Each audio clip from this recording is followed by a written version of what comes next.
വിദ്യാഭ്യാസ മേഖലയിൽ മികവാർന്ന സേവനങ്ങൾ ഒരുക്കാൻ ഇനി ഹൈസർ college of advance studies admission ആരംഭിച്ചിരിക്കുന്നു. ഹൈസർ college of advance studies Thiruvali, Poonthottam, Pathiriyal, Malappuram. Perinthalmanna നഗരസഭയിലെ തേക്കിൻകോട് മൈതാനം നവീകരിക്കുമെന്ന് മന്ത്രി വി അബ്ദുറഹിമാൻ. മന്ത്രിയുടെ നേതൃത്വത്തിൽ നടത്തിയ കിക്ക് ഡ്രഗ്സ് ലഹരിവിരുദ്ധ സന്ദേശയാത്രയുടെ ഭാഗമായി മൈതാനം സന്ദർശിച്ച ശേഷം സംസാരിക്കുകയായിരുന്നു അദ്ദേഹം. നമ്മുടെ സംസ്ഥാനത്ത് ലഹരി വിരുദ്ധ പ്രവർത്തനങ്ങളുമായി ബന്ധപ്പെട്ട് കായിക വകുപ്പ് ഒരു പ്രചരണ ജാഥ സംഘടിപ്പിക്കുകയാണ്. സംസ്ഥാനത്തിലെ എല്ലാ ജില്ലകളും ഇപ്പോൾ പൂർത്തീകരിച്ചു. സമാപനം ഇന്ന് നടക്കുക.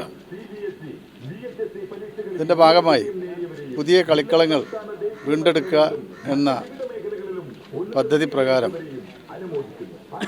പെരിന്തൽമണ്ണ നഗരസഭയിലെ ഈ പ്രദേശത്തുള്ള ഈ കളിക്കളം നമ്മൾ ഏറ്റെടുത്ത് നവീകരിക്കാൻ തീരുമാനിച്ചിട്ടുണ്ട്. ഇതിൻ്റെ ഭാഗമായി 1 കോടി രൂപ ഈ പദ്ധതിക്ക് വേണ്ടി അനുവദിക്കുകയാണ്. ഇതിനാവശ്യമായ ഇതിൽ ഒരു വിഹിതം ബഹുമാനപ്പെട്ട നഗരസഭാ ചെയർമാൻ നഗരസഭാ ഫണ്ടിൽ നിന്ന് എടുക്കാമെന്നും കൂടി പറഞ്ഞിട്ടുണ്ട്. അതുകൊണ്ട് തന്നെ നമ്മുടെ യുവാക്കൾക്ക് ഏറ്റവും നല്ല രീതിയിൽ കായിക പ്രവർത്തനങ്ങൾ നടത്തുന്ന ഒരു കളിക്കളമായി ഇത് മാറും. ഞാൻ ഈ അവസരത്തിൽ ഒരു കാര്യം പറയാൻ ആഗ്രഹിക്കുന്നു. കാരണം ഇത്രയും പ്രധാനപ്പെട്ടൊരു സ്ഥലത്ത് ഇത്തരത്തിൽ ഒരു കളിക്കളം നിർമ്മിക്കുന്നതോട് കൂടി തന്നെ കുറേ വർഷങ്ങളായി ഈ ഭാഗത്തുള്ള ആളുകളുടെ ഒരു ആഗ്രഹമായിരുന്നു ഒരു കളിക്കളം നിർമ്മിക്കുക എന്നുള്ളത്. അത് യാഥാർത്ഥ്യമാകുക. വകുപ്പിനെ സംബന്ധിച്ചിടത്തോളം സംസ്ഥാനത്തുടനീളം ഇപ്പോൾ ഈ യാത്രയിൽ 18ഓളം കളിക്കളങ്ങൾ വീണ്ടെടുക്കാൻ കഴിഞ്ഞിട്ട് ഇത് 19ാമത്തെ കളിക്കളമാണ് വീണ്ടെടുക്കുന്നത്.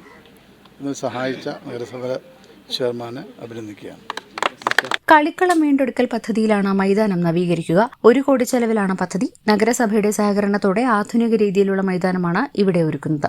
യാത്രയുടെ ഭാഗമായി സംസ്ഥാനത്ത് ഇതിനകം 18 മൈതാനങ്ങൾ നവീകരിക്കാൻ പദ്ധതി തയ്യാറാക്കിയിട്ടുണ്ടെന്നും മന്ത്രി പറഞ്ഞു. നഗരസഭാ ചെയർമാൻ പി ഷാജി, ഭക്ഷ്യസുരക്ഷാ കമ്മീഷൻ അംഗം വി രമേശൻ എന്നിവരും മന്ത്രിയോടൊപ്പം മൈതാനം സന്ദർശിക്കാൻ എത്തിയിരുന്നു. News bureau, Perinthalmanna. Academic subjects and extracurricular activities complement each other to develop socially skilled and healthier students. St. Francis School, Vaniambalam, affiliated to CBSE, Delhi.